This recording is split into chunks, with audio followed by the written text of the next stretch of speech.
warahmatullahi wabarakatuh. Selamat siang, saya Natasha Najasmin. Jadi kali ini saya akan mempresentasikan makalah saya yang berjudul Konsep Budaya dalam Diplomasi Indonesia dengan Negara-negara di ASEAN, periode 2014-2015. Jadi saya akan menjelaskan mulai dari konsep diplomasi kebudayaan, lalu ada kegiatan diplomasi kultural yang dilakukan oleh Asian Foundation, kemudian ada strategi diplomasi Indonesia, yang terakhir ada Indonesia dalam kegiatan kultural.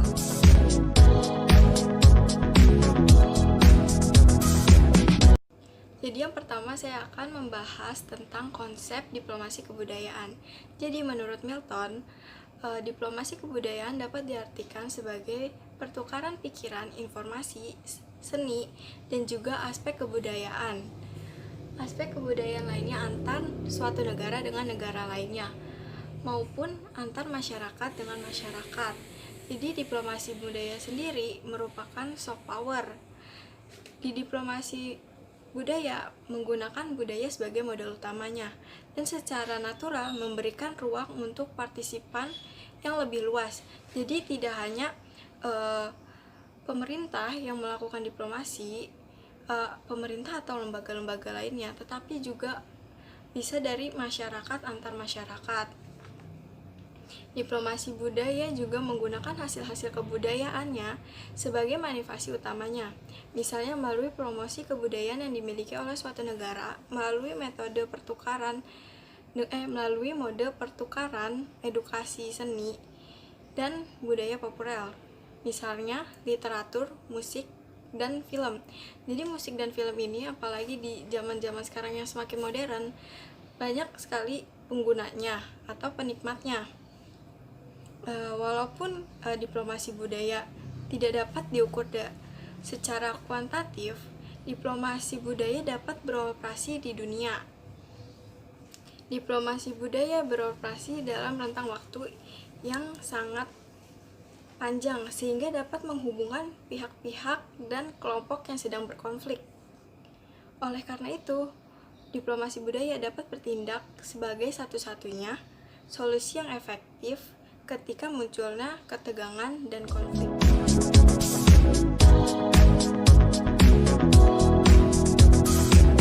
Kemudian ada kegiatan diplomasi budaya. Jadi kegiatan diplomasi budaya dapat dibedakan menjadi 3 kategori utama. Yang pertama, diplomasi kebudayaan yang berasal dari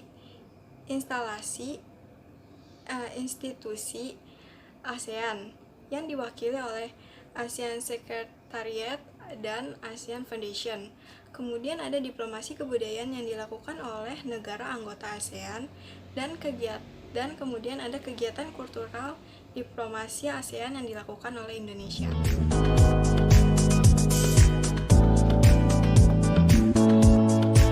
Kemudian ada bentuk aktivitas kegiatan diplomasi kultural.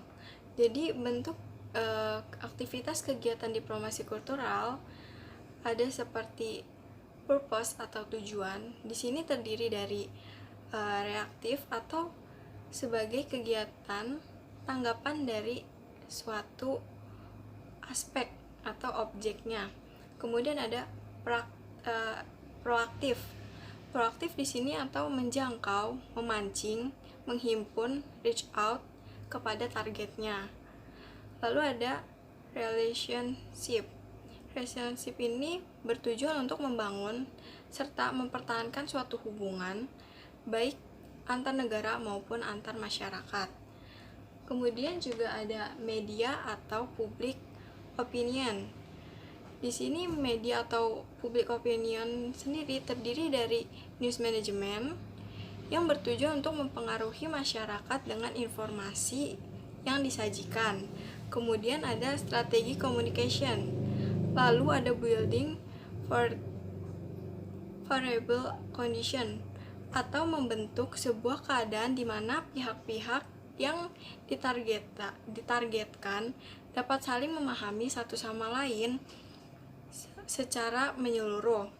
Kemudian ada government Atau government di sini adalah kegiatan yang berkaitan dengan pemerintahan, seperti closely link, partially link, remotely link, dan yang terakhir ada public diplomasi, instrumen atau instrumen yang digunakan dalam kegiatan diplomasi kultural ini. Di sini terdiri dari advokasi atau mempengaruhi proses pengambilan keputusan kebijakan melalui pengarahan opini publik atau suatu isu tertentu. Jadi di sini mereka menggunakan isu untuk mempengaruhinya.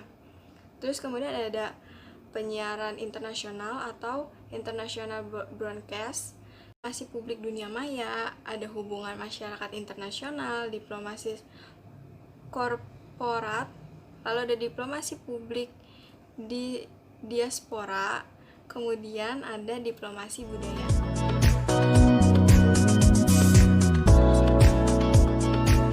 Kita di sini sudah masuk bagian C atau strategi diplomasi Indonesia. Strategi diplomasi Indonesia, pemerintah Indonesia telah menetapkan total diplomasi sebagai strategi diplomasi nasional. Kebijakan ini mengadopsi secara luas keterlibatan publik dalam aktivitas diplomasi multi jalur. Kekuatan Indonesia di ASEAN pada tahun 2011 sangat memberi peluang optimalisasi diplomasi Indonesia dalam berperan mencegah berbagai masalah yang ada baik di dalam negeri maupun di dalam kawasan Asia Tenggara.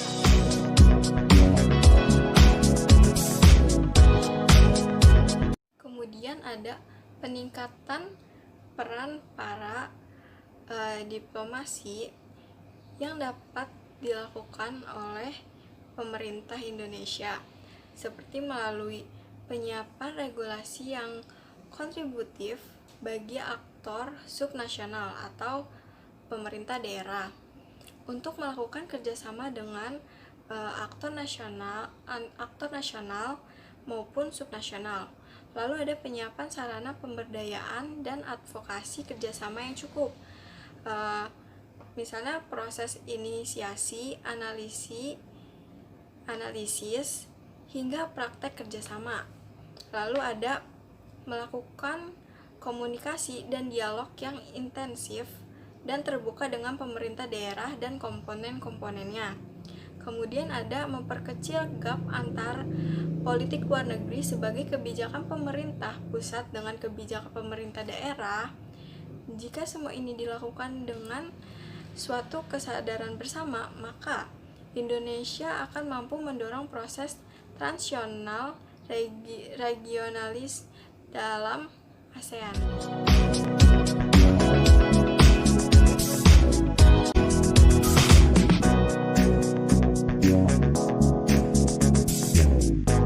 Kemudian yang terakhir ada Indonesia dalam kegiatan kultural diplomasi. Di sini dalam melakukan kegiatan kultural, Indonesia secara efektif ikut melaksanakan kegiatan diplomasi kultural di ASEAN, bekerja sama dengan ASEAN Secretariat dan ASEAN Foundation dan bilateral dengan negara anggota ASEAN. Hubungan Indonesia dengan ASEAN berada dalam naungan Direktorat Jenderal Kerjasama ASEAN di Kementerian Luar Negeri. Hasil dari kompromi inilah yang kemudian akan menjadi usulan kebijakan bagi kerjasama ASEAN dengan mitra bicara dan blok regional lainnya.